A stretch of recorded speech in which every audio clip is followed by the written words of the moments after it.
Hi everyone. So hopefully you just watched the animation that went through hemostasis, talking about the vascular spasm that occurs in the first phase, then the platelet plug formation, and then the very end, that whole coagulation cascade or coagulation pathway. And that eventually leads to the formation of a blood clot. So now let's take a look and see what happens once the blood vessel wall has been repaired. If I go back and take a look and see what happens in the first place, look. Our blood vessel wall has been damaged, and what the blood clot is going to do is it's going to go in and make sure that we don't lose blood, and then we are going to work to build and repair this back up and seal it back up. So once we're done with that, we actually need to get rid of that blood clot. So clot elimination is going to include clot retraction and then fibrinolysis. Clot retraction occurs as the clot is already forming, which is interesting. So actinomyosin, you might remember these terms from your muscles. They are contractile proteins. So these are going to be contractile proteins found within platelets, and they are going to start to contract, and they're going to squeeze the serum out of the developing clot. And this is just going to go in and make the clot smaller. And then what happens after about 2 days of clot formation, those strands of fibrin are going to start to break down. That's what that means. Lysis, fibrinolysis. We're going to break down that fibrin. And there is a special little substance that is going to go in and do it, and that is called plasmin. Plasmin is going to go in and degrade those fibrin strands, and it's going to occur slowly over the next few days after that. So that's what's going to happen to get rid of the clot once everything has been repaired. So as you can kind of imagine, there really does have to be a nice balance of clot elimination and clot formation, and the blood's going to balance this, because if it doesn't, that can lead to bleeding and or blood clotting disorders. And we're actually going to talk about a blood clotting disorder here in a minute. But, you know, one thing that is put into place in the first place, we have to make sure that clots just don't form out of nowhere, because we do have platelets that are found in the bloodstream, and we want to make sure that platelets don't just go in and, you know, bind to, you know, whatever is out there, and start making these clots that we don't need. So, but usually, because of the fact that there is a nice smooth surface on the inside of the blood vessels, that's going to eliminate any kind of unwanted blood clotting. There's also different factors that are going to come into play to make sure that unwanted blood clotting, you know, you have this antithromboxane or antithrombin protein that's out there. So there's other things that are going to be out there to make sure that unwanted clotting does not occur. And of course, we know it doesn't work in every person, because clotting does occur in some individuals' blood. But again, that's where those disorders are going to come into play.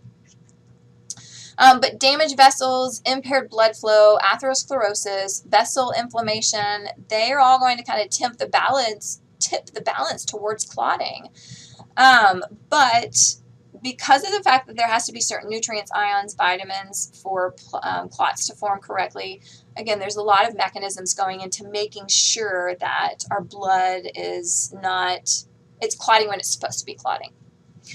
So speaking of blood clotting disorders and bleeding, let's take a look at, and certain nutrients and ions and vitamins, let's take a look at all of this information and how, you know, if you don't have certain vitamins in your diet, or if you don't have certain substances, how this is going to create a blood clotting disorder.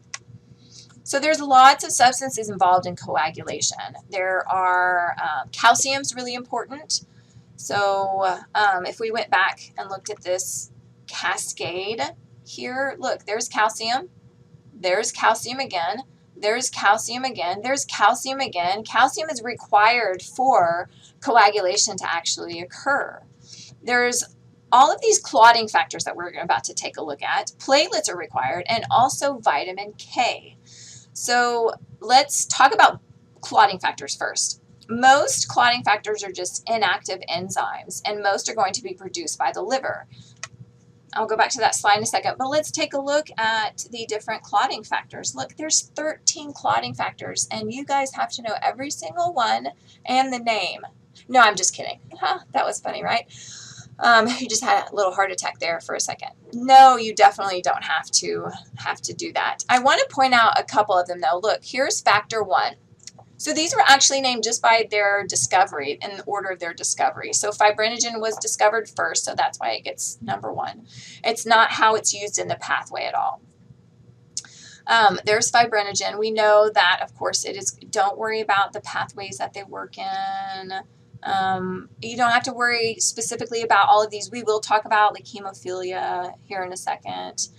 Really what we're going to do is I'm just kind of showing you some of the really interesting things. It used to have where they were made, like fibrinogen is made in the liver. Most of these are made in the liver. Look, factor 4 is calcium. So very important. What else on here that they talk about? I don't think they talk about any of the other specific, well, they do. I mean, they talk about like factor 10, which you don't have to worry about the specific name to it. But it's really interesting just to kind of give you an idea of the different clotting factors. All of those are involved. And if you are missing one of them, that can cause huge problems and blood clotting disorders.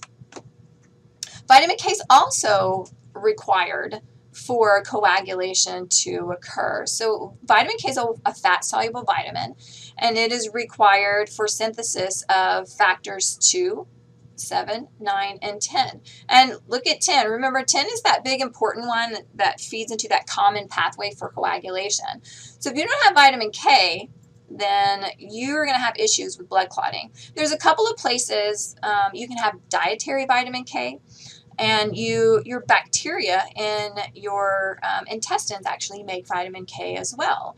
So that's why it's always really good to have dark leafy green vegetables, because that's where you can get a lot of vitamin K, along with some other foods, but also your bacteria in your gut will make some as well. So individuals that have clotting disorders, you know, they clot very easily, they're actually told to stay away from dark leafy green vegetables because that can be a problem. So it's kind of interesting. Some factors like factor 7, factor 9, or something called proteases, and what they do is they just kind of make other factors go from inactive to active. And these are all of the ones that we really didn't need to know unless you are super into hemostasis. But a lot of these in between are going in and activating this factor and activating that factor. But there's a lot that goes on in blood clotting. So now let's take a look at some of the disorders that might go along if we're missing any of them. So we are going to talk about hemophilia. And look, there are 3 different types of hemophilia right here. Hemophilia is a group of genetic bleeding disorders, and A and B are going to be the most common, but you do have C, and C is going to be a rare hemophilia. And it is going to be X-linked in a recessive pattern, meaning that it's going to be linked to the X chromosome. And remember, females have 2 X's. Males are going to have 1 X, and then they have a Y. So if you have a female, it's possible to have a female with hemophilia. It's less it's going to be less common than males because of the fact that they have to have both of the recessive traits to have hemophilia. So it would have to, with females, it would have to look like this, which means that basically her dad is going to have hemophilia, and then her mom is probably a carrier or something. If you don't understand what I'm talking about with like carrier and things like that, you should have covered that in 1406, which is general biology.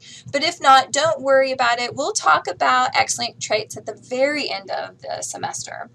But that's what a male with hemophilia, his genotype would look like. But there's what I'm talking about with carriers. Carriers means that with females, they don't exhibit the trait because you have to have 2 of the little recessive traits right there. That is what a carrier is. Look, it has a recessive gene right there, but this female's not going to have hemophilia because of this dominant H right here. So that's what it is talking about. So hemophilia results from a deficiency in factor 8, 9, or 11. So let's take a look.